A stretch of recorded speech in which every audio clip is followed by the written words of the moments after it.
kumpul ya sama teman lama gitu ya, terus makan-makan, terus nggak nyadar gitu, nyeritain temen yang nggak ada gitu ya. Nah itu terus gimana cara mentaubatinya? Nah coba gimana, yuk. Nah ada pendapat Imam Abu Hanifah ya, jika kita bergibah. Nah cara mentaubatinya yang pertama beristighfar, memohon ampunan kepada Allah, dan kalau misalnya kita bilang langsung kan nggak mungkin ya. Misalnya gini, ketemu sama orang yang kita gibahi, misalnya, Mbak, kemarin aku gibahi kamu, nggak mungkin kan ya? Nggak mungkin ya. Nah, jadi menurut Imam Abu Hanifah, cara mentaubatinya yaitu dengan mengungkapkan atau menceritakan kebaikan-kebaikan dia di depan orang, jadi menimpali gitu ya. Nah itu insya Allah ya, dan tidak mengulanginya tentunya ya. Nah selanjutnya dosa gasab ya, contohnya gasab itu menggunakan hak milik orang lain atau harta orang lain tanpa izin ya, tanpa izin. Nah biasanya kalau yang sering gasab itu biasanya di komunitas yang banyak orang ya, biasanya sekamar berapa orang. Nah contohnya kayak misalnya contoh kayak di pondok ya. Nah di pondok kan satu kamar tuh misalnya ada 20, ada 50 ya. Nah kadang anak-anak tuh kalau misalnya rusuh misalnya teh udah kesiangan nih, ada sepatu siapa we pakai, atau ada seragam siapa we pakai gitu ya. Nah itu kan kalau nggak izin termasuknya gasab. Itu kan gasab itu tidak niat mencuri ya, cuman memakai hak orang tanpa izin gitu. Nah terus misalnya tiba-tiba udah lama, misalnya udah keluar tuh teman kita tuh udah terus kita kehilangan kontak juga ya, ternyata pas buka lemari ada baju teman aku yang kebawa gitu, dulu tuh pernah dipakai gak izin gitu ya. Nah terus udah menghubunginya susah, atau misalnya gak ada kabar ya. Nah gimana cara mentaubatinya? Nah cara mentaubatinya itu dengan kita mensedekahkan harta kita sejumlah barang itu atau harta yang kita pakai itu dengan niat orang yang tadi yang baju atau apanya diambil. Itu jadi mengeluarkan sedekah dengan cara berniat orang itu. Nah itu, dan tetap memohon ampunan Allah. Kalau misalnya itu tidak ketemu sama orangnya ya. Kalau misalnya ketemu mah sebaiknya diganti gitu ya, begitu. Nah ada sebuah riwayat juga yaitu dari Abdullah bin Mas'ud. Nah dulu kan zaman perbudakan ya, kalau dulu mah ya hamba sahaya. Nah itu kan suka dijual beli itu. Nah Abdullah bin Mas'ud itu membeli budak. Nah datanglah penjual budak dengan budaknya. Terus gini kata Abdullah bin Mas'ud itu, tunggu, saya mau ngambil dulu uang untuk membayarnya gitu ya. Masuklah ke dalam untuk ngambil uang. Nah pas keluar ternyata penjualnya itu udah nggak ada, udah pergi, nggak tahu kemana. Terus ditunggu-tunggu nggak ada, sampai besok nggak ada.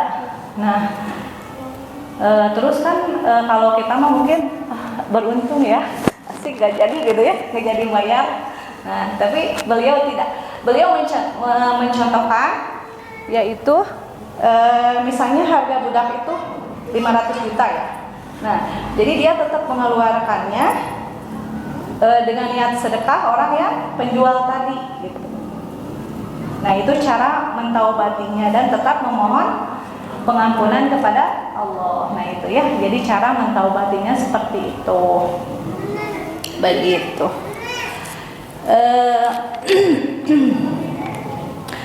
Nah kalau misalnya taubat yang sempurna itu disebut taubatan nasuha ya. Apa itu taubat nasuha? Menurut Hasan al-Basri bertutur, Taubat nasuha adalah ketika seorang hamba menyesali perbuatannya dan bertekad untuk tidak mengulanginya. Nah itu.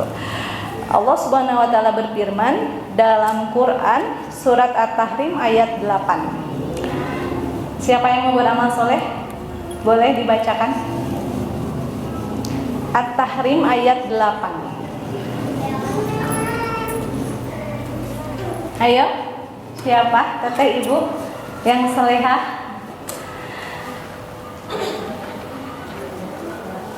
Ayo, siapa? Mama Uni mau? Yasmin.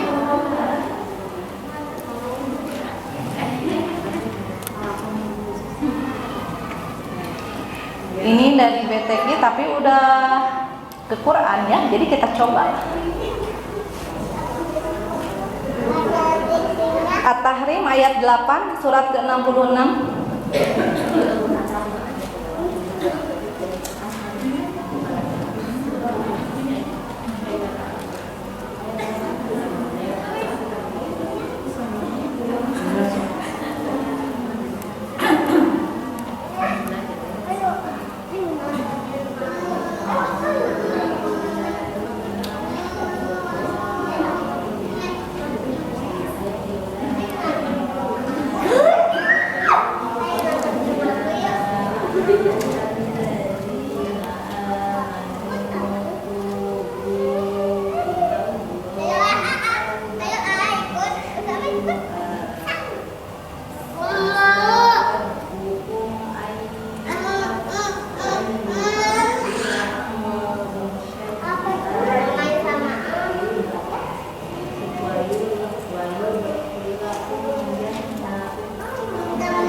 Cekap dulu Kak Nahar.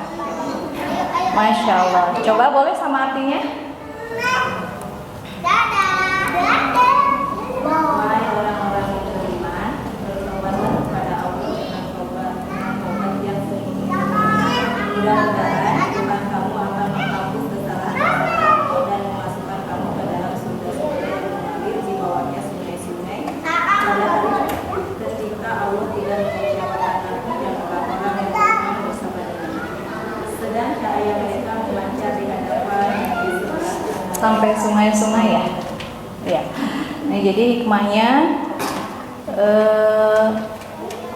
jadi tobat itu jangan nanggung ya, jangan setengah-setengah, jangan sedikit-sedikit. Jadi sebaiknya taubatan nasuha, tobat yang penuh keikhlasan, kesadaran bahwa kita adalah makhluk yang tidak luput dari dosa dan senantiasa memurnikan taubat itu sendiri ya.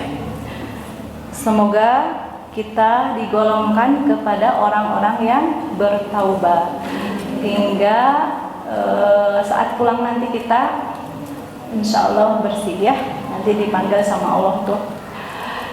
Bismillahirrahmanirrahim.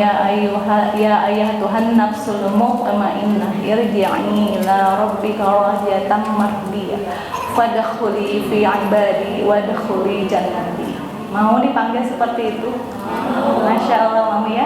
Semoga ya, insya Allah ya. Mungkin itu sedikit paparan dari saya. Mohon maaf karena banyak sekali kekurangan, karena saya masih belajar ya. Yang baik dan benarnya dari Allah, yang salah dan kurangnya itu pasti dari saya. Mohon dimaafkan. Izin berpantun, boleh? Boleh ya. Ini berkaitan tentang taubat ya. 1, 2, 3. Meser enteng ti Majalaya, meser babat ti Raja Desa, mengbeng masih aya Yuswa, hayu orang taubat kanu maha kawasa. Rincik rincang di luhur waas ku bentangna, sidik pisan umur mah aya batasna. Satu lagi ya.